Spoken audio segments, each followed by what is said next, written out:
So the Caribs of the West Indian Islands used to start their stories by saying, in a time when all things were possible. So I'm going to start by saying, in a time when all things were possible, there was this beautiful woman named Siritjo. She was the most beautiful girl in her entire village. And when it was time for her to get married, she got married to the most famous hunter in the whole region, the great man, the great hunter known as Epietembo.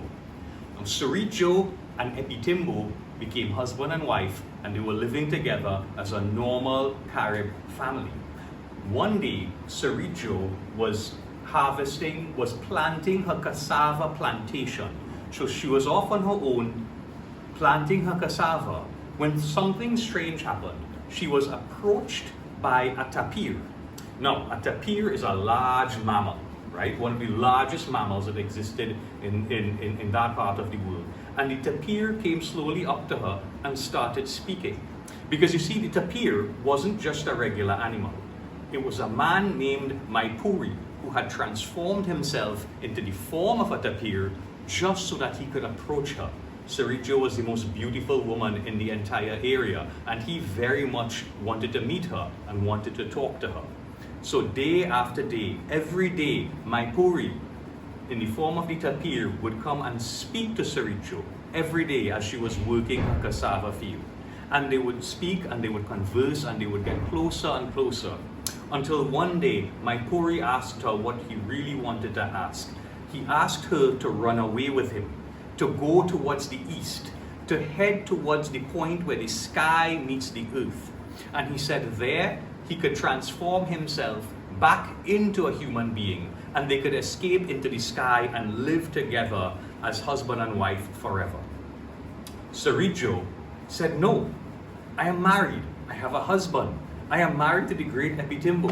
I cannot go away with you." So Maipuri, understanding, said, "No problem, but I will give you a gift." And he gave her an axe, but he said it was a magical axe. It's enchanted and it would protect her.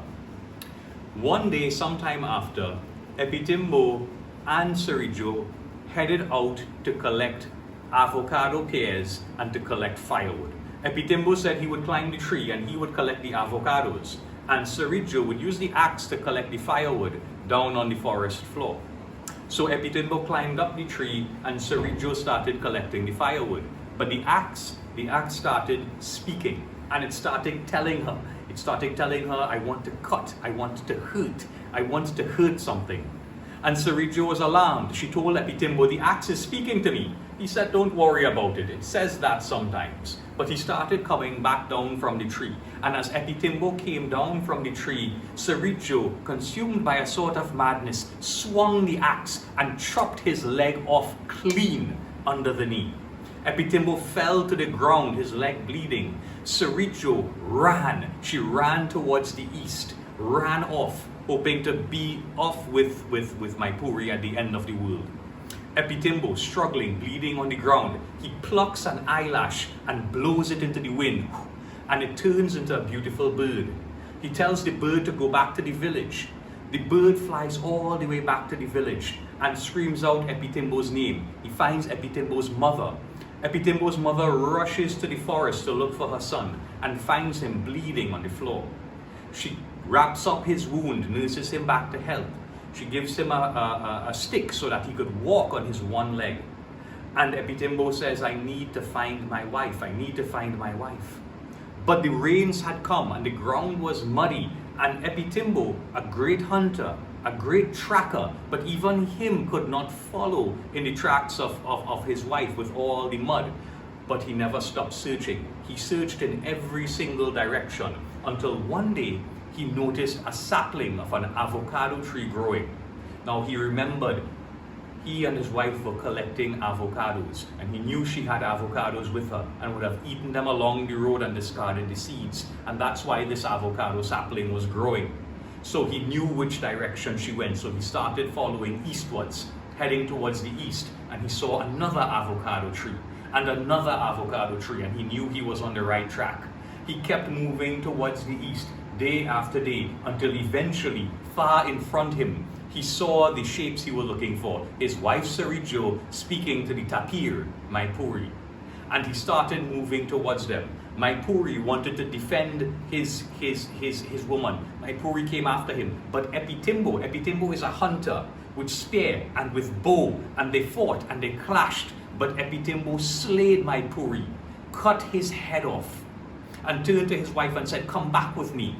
Siritjo at this point said, "No, I can't go back with you." And she ran towards the east. And the spirit of Maipuri went after her, Epietembo chasing after. She reached the end of the world, where the sky meets the world in the east, and she threw herself up into the heavens. Right after her went Maipuri, and behind them both, Epietembo, the great hunter. And even up till today, if you look into the sky, you could see the stars. Siritjo as the seven sisters, the Pleiades star cluster, and right behind her, following her in the sky, Maipuri, the head of the tapir in the constellation the Hades with the bright star Aldebaran, and behind them, Epietembo, the great one-legged hunter, which we know in the sky today as Orion.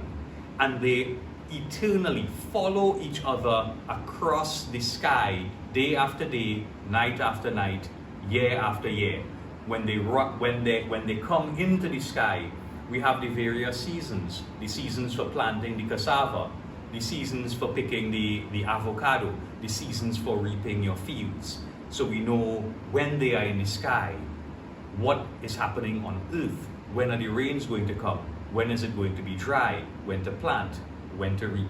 So our ancient inhabitants of this very country would use the sky and would use the stories and the constellations not only to explain to each other how to live together with each other in harmony as a people, but also how to understand how the world changes, how the weather works, and how the plants and the animals behave, so that they could live in harmony with nature, but all woven together in stories about the sky.